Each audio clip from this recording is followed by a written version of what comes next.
Hey guys, I am back to read the next part of Escape from Mr. Lemoncello's Library.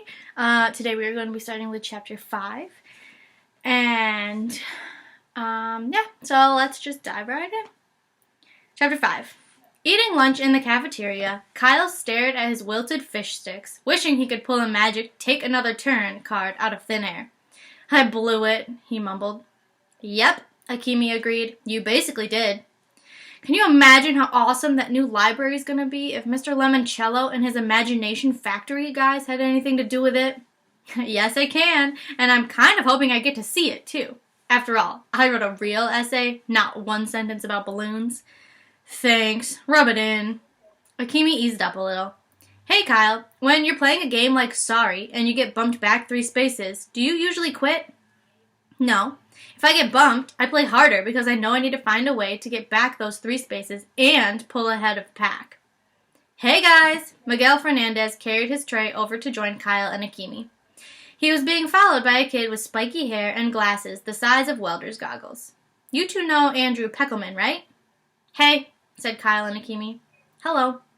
Andrew is one of my top library aides, said Miguel. Cool, said Akemi. Mrs. Youngins, the librarian, just confirmed that Mr. Lemoncello is the top-secret benefactor who donated all the money to build the new public library. $500 million. She heard it on NPR, added Peckelman, who more or less talked through his nose. So, we did some primary source research on Mr. Lemoncello and his connection to Alexandriaville. What'd you find out? Asked Kyle. First off, said Miguel, he was born here.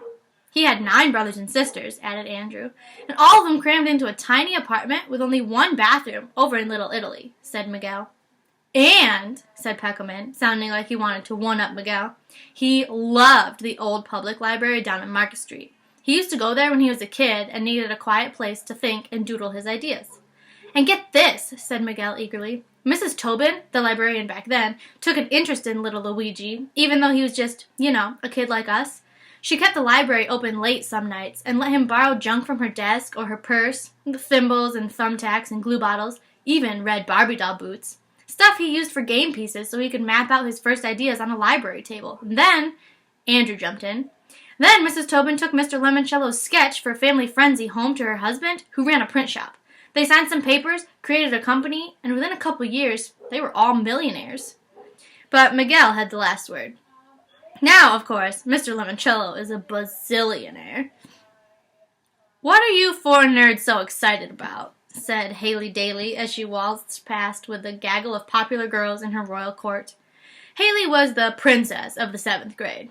Blonde hair, blue eyes, blazingly bright smile. She looked like a walking toothpaste commercial. We're pumped about Mr. Lemoncello, said Miguel. And the new library, said Andrew. And, said Kyle melodramatically, just seeing you, Haley. You are so immature. Come on, girls. Haley and her friends flounced away to the cool kids' table.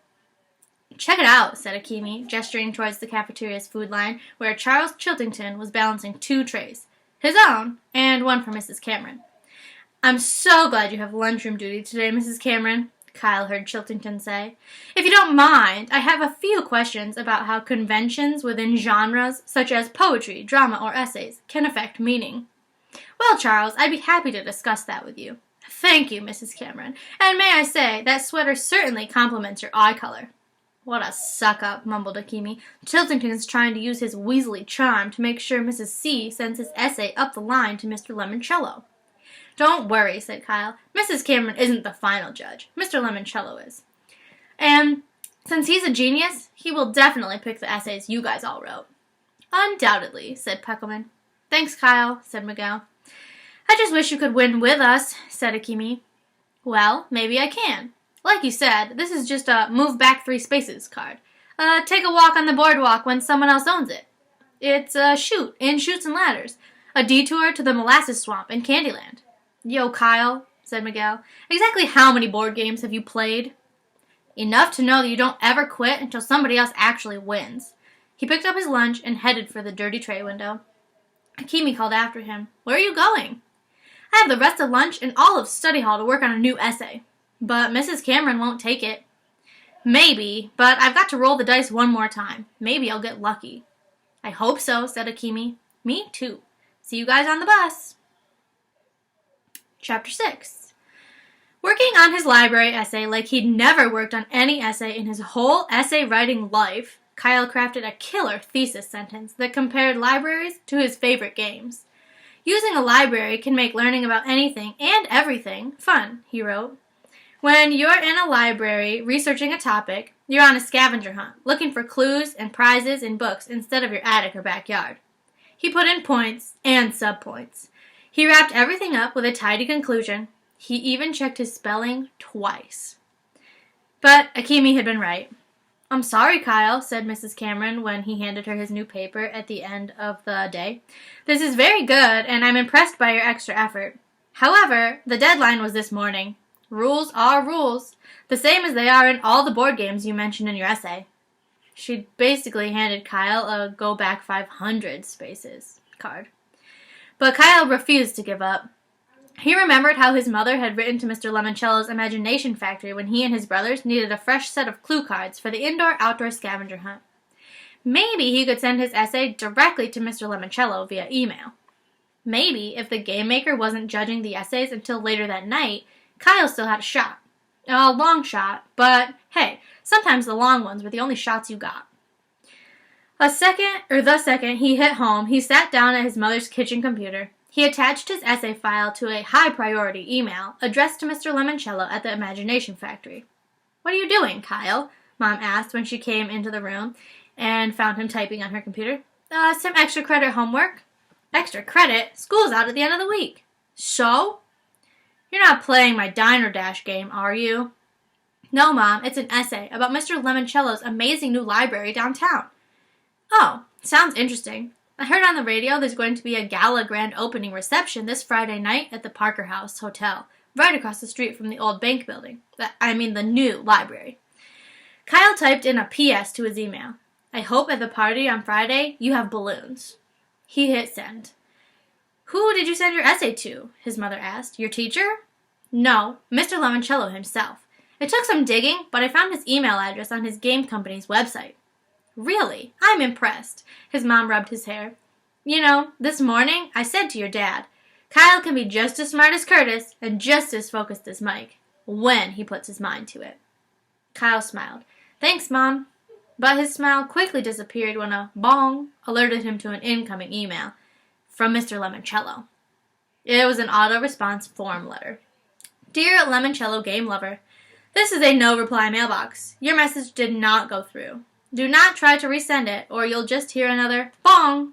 But thank you for playing our games. Chapter 7. Heading back to school on Tuesday, Kyle knew he had to put on a brave face.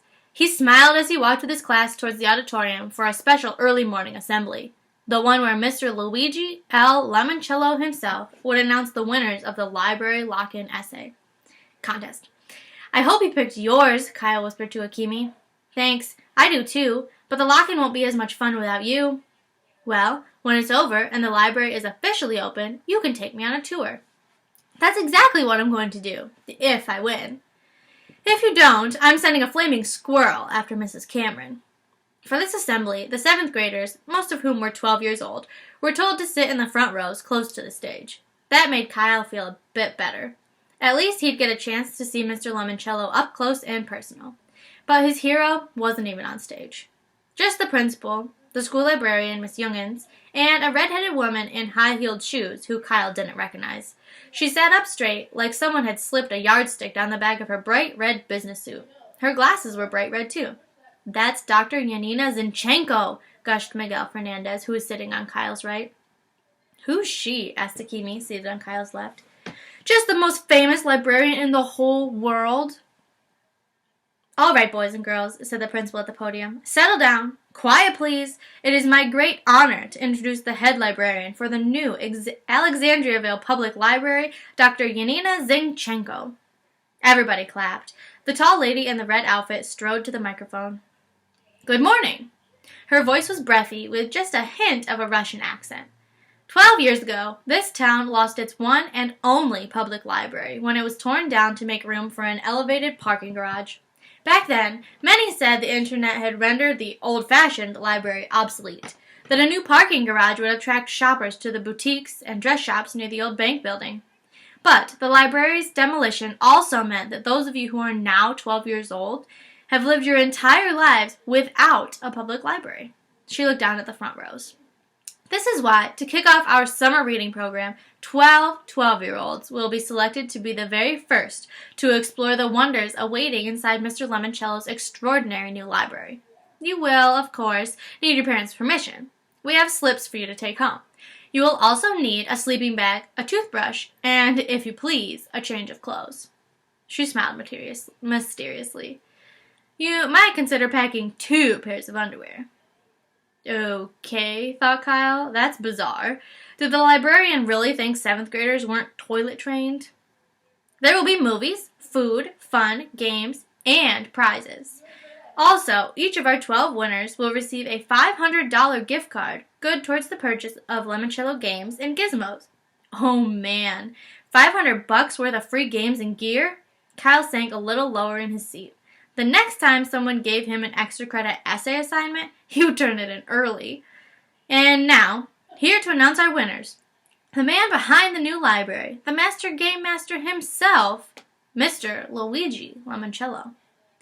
Dr. Zinchenko gestured to her left. The whole auditorium swung their heads.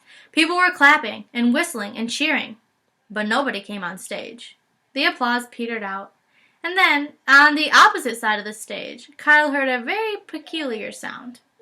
It was a cross between a burp and the squeak from a squeeze toy. And that is where we are going to stop for today. We will come back tomorrow with Chapter 8. I hope you guys are enjoying your time home and doing lots of awesome work. See you later.